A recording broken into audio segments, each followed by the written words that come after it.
Hi, I'm Sophie Hawkins from Thai Massage and Ayurveda London, and today I want to talk about the difference between water canning, pressure cooking, and pressure canning. There seems to be a lot of confusion, and because of the times we're living in, many people are starting to get interested in being able to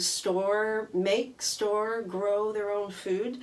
I think it's a really excellent idea to begin this spring and get some experience in gardening. So this is a water canner. Basically, with water canning, you can use any large pot. You don't need any special equipment. You'll need a little trivet on the bottom to keep the jars off of the bottom of the pot.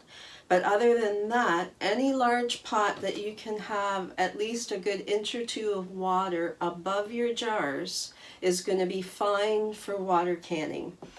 You can buy a much larger pot than this for water canning, and I would recommend that if you have a large stove. I have a small induction plate that I use to cook on, and so this works quite nicely for me, although I can't do a large batch of something. This is a pressure cooker. This is the infamous Instant Pot. If you haven't heard about that yet, it's all the rage, and there's many other makes and models out there on the market now that do a similar thing. A pressure cooker is for cooking food. It's not for preserving or canning or anything of that nature at all. It's specifically for cooking food. I have two. You might notice there's another one back here. It's a smaller one, so I'll do my rice in here and my grains and my beans or lentils or other dishes in here. And I catered using these. They'll keep your food warm. They're wonderful to take with you to a potluck.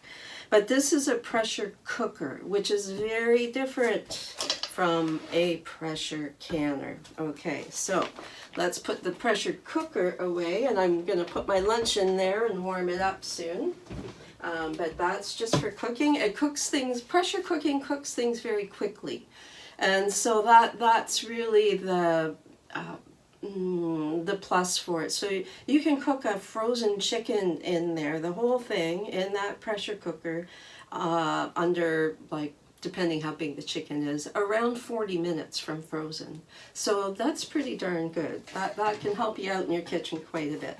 This is going to do your pickles and your jams and things like that, but it's not going to do things like stews and chilies and meats and lentils and bean dishes. None of that you can do through water canning. It doesn't have, that needs pressure canning. And when we get into pressure canning, then we're into basically we're looking at science. So we really need to understand how this works and what all the details about using a pressure canner before we get started. But as you can see, a pressure canner has a gauge and it will tell you what pressure it's at. This is the All-American. It's the gold standard of pressure canners. And the reason why it's preferable is because it has this weighted pressure gauge. And so on here I can see numbers 10, 15, 5, and that relates to pounds of pressure. So some recipes will call for 5 pounds of pressure for a certain length of time, 10 pounds or 15, and you just turn the dial like this until you get the one that you need. Now, why that's preferable, if you don't have one of these weighted pressure gauges on your pressure canner, then you have to get your pressure gauge checked every year to make sure it's the proper pressure, because if it's not, and you make a stew in here and it's not properly processed, even though it will come to a very good seal, it will seal properly, you could have bacteria growing in there. It has to be at pressure for the length of time that you're cooking. That it requires, whatever the dish is, requires to process. And there's some big differences between water canning and pressure canning. Water canning, you want head space so that you have a couple inches of water above the jars. Pressure canning, no. Pressure canning, the water can only be not even to half when you after you put your jars in, so the water's not over top of the jars. Both of these methods are very useful, and they just do different things. But we want to be able to pressure can because this is where you have your meals. So basically you've got a meal in a jar that's there for you that you can grab at any time if you're in a pinch for time.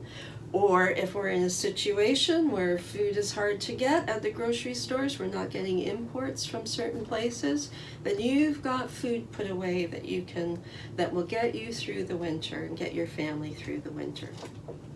Well, thank you for listening. If you've enjoyed, if this video has been helpful at all, please click the like button and subscribe to my channel. I'm going to be putting out a lot more videos about fermentation, sustainable living, and definitely we'll diving into pressure canning and water canning. Okay, have a great day.